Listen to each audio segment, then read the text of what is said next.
ESPN, NBA. One of the men on the set there last night. Grantland.com founder. He's Bill Simmons joining us on the Pro. Billy, how are you today? I'm fantastic. Great to be on the show. I wish I could come on more often. This is détente. We're working on that. I'm trying to play the role of Jimmy Carter here. Well, you and I have known each other for forever and ever and ever, so it's a shame I can't come on more. Well, I did want to. I've said stuff on the air about you fitting in with that role there. It's a tough role to go in and do TV. You know, what good and bad, what would you take away from doing that? It was honestly like going to, I'm sorry, I'm in the airport, by the way. Okay. It was like going to grad school for doing TV. I had done, before the start of the NBA season, I'd probably done 15 PTIs, and that's it. So I didn't know anything. And, you learn as you go along. You figure out what role you're playing, how to play off with the other guys. It was fascinating. I mean, I could definitely write a PhD about a year doing studio television at this point. I learned a lot. I felt like by the end of the season, I thought we had a really good rhythm. I was happy with it. Well, you were curious. That's what I like. The curiosity in that role, and not being afraid to ask good questions, which I thought you did, last night with LeBron James. Did you ever feel like, is it my place to be asking these or prodding Magic or no? Well, you've been in that role. I mean, you can't. You just have to feel like they're just another guy, right? Like if you're sitting there going, "Oh my God, I'm talking to one of the 10 greatest players of all time, and he just won a second Finals MVP, and I'm part of history right now." Like, I think I would have gotten scared. So you just kind of think like, "Hey, here's this happy guy who just won a basketball game." I thought he was the loosest and most candid I'd ever heard him in the interview we did, and I don't know if it was magic or like we made him laugh coming out of the gate, or maybe he had a couple glasses of champagne in the locker room before he came out. I don't know, but I was fascinated by him, and I wish we'd had him for an hour instead of 10 minutes. Well, you're looking at, I mentioned that everybody was talking about legacy here, and I said it was possession by possession with LeBron.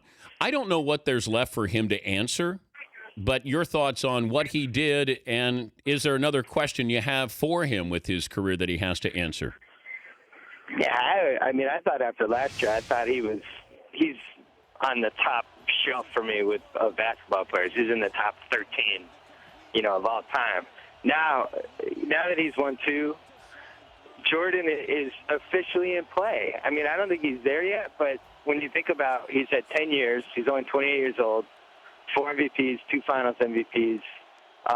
Still feels like he's getting better. I feel like this version of LeBron was better than last year. It's in play now, because the one advantage that he has over Jordan is the same advantage that Kobe has. Kobe was never as great of a player as Jordan, but Kobe might be able to play 20 years. And Jordan, between the baseball thing and he retired twice, he only really had, 13 years, something like that, not counting the 2 Wizards seasons. LeBron has a chance to play 20 years at a high level. And all these numbers are going to start adding up. So if he can come out of this with 4 or 5 titles, he's going to own a whole bunch of point records and playoff records. And, there's a chance if he doesn't get hurt, he's going to be about 34, 35 years old, and we're going to be looking at this going, oh, my God.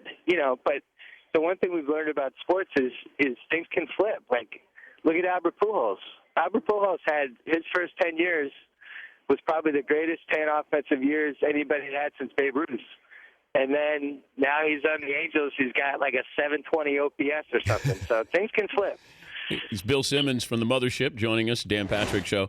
And I finally got Barkley to admit that, LeBron, we ask him to do more than any other superstar. Because Mike always had Pippen. He always had he had Rodman. He had guys, Kobe's had guys that he could defer to. LeBron's looking around going, I don't know if Wade shows up, and then Chris Bosh goes scoreless. I mean, pretty incredible with what we ask him to do offensively, defensively on a nightly basis. Yeah, I wrote this the other day. He gets graded on a curve. And I don't know if it's totally fair, but I think the expectations we have of him as a player are unrealistic compared to how we feel about everybody else. You expect him to have 30 points, 9 rebounds, and 9 assists every night. You expect him to guard the other team's best player. You expect him to play 43 minutes a game. Like, at some point, it's not human. And the part that people always look at basketball like it's fantasy basketball, right? Like you look at the stats and what the guy did at the end of the games, and did he come through on the clutch shot? But LeBron was also defending Tony Parker. You know, a big part of why they won Game 6 and Game 7 was because he shut down Tony Parker in the end of Game 6 and for big chunks of Game 7 last night. And that's the part people forget. Like, not only is he the best offensive player in the league, but when they ask him, he's the best defensive player in the league. And, you know, people always talk about he's got a little Magic, he's got a little Michael. He's also got a lot of Pippen. And he's really a combination of those three guys. And I think we're going to appreciate it after it's gone. Look, I'm a Celtics fan. It's been tough for me to come to grips with the fact that this guy and the other team has beat the Celtics and always looking for reasons to pick them apart. But at some point, you just got to give it to them. What will the Heat look like next year, lineup-wise? You know, we were talking about that in the postgame. It's a little unprecedented to make a major trade after you've won the title. If you just go through NBA history, it's really rare. I think the closest I can even think of a team doing that was when Detroit let Rick Mahorn go in the expansion draft after they won the '89 title. Rick Mahorn was like the 8th best player in the team. When you're talking about like your best three guys, it just doesn't happen. Teams make trades. You know, like the Lakers traded Norm Nixon after they didn't win the title. The Celtics traded Cedric Maxwell after they didn't win the title. The Bulls led Horace Grant go in '93 just because he left as a free agent. I would be surprised if they traded one of the three. I think it's probably a little more likely that they amnestied Udonis Haslem or Mike Miller and then try to sign a shot blocker rebounder type. You don't break up championship teams. It's a mistake. Before I let you go, who gets the better end of the Clippers-Celtics deal if Doc does go to the Clippers? Can it please happen? When both teams want to make a trade, can it just happen? Why would the league be against this? I would say the Clips got a much better deal out of this. I'm a Clippers season ticket holder. I've watched my share of DeAndre Jordan over the last few years. He's pretty limited. He's not somebody you'd want to pay $11 million a year, I can tell you that much. The 2 first-round picks they're getting are probably the end of the round. Meanwhile, the Clippers are getting one of the best 5 coaches in the league. It's more importantly, Chris Paul could leave on July 1st. It's a sign to him that they're serious about contending, and then they get KG out of it. In my opinion, the Clippers win that deal going away. I was actually disappointed the Celtics didn't dump a contract or get something more. But I guess they're so happy to get out of Doc's contract. Plus, let's be honest, he quit on the team, and he's somebody the media loves. Nobody will call him out on it, but Doc Rivers quit on the Celtics. He really did. It's no different than the Ray Allen thing last year, and you would have thought Ray Allen was Benedict Arnold in Boston last year.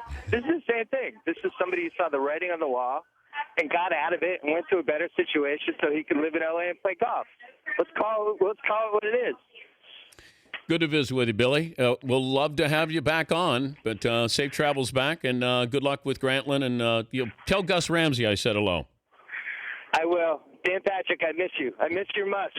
Thank you, Billy. Is that Miss My Musk, I think?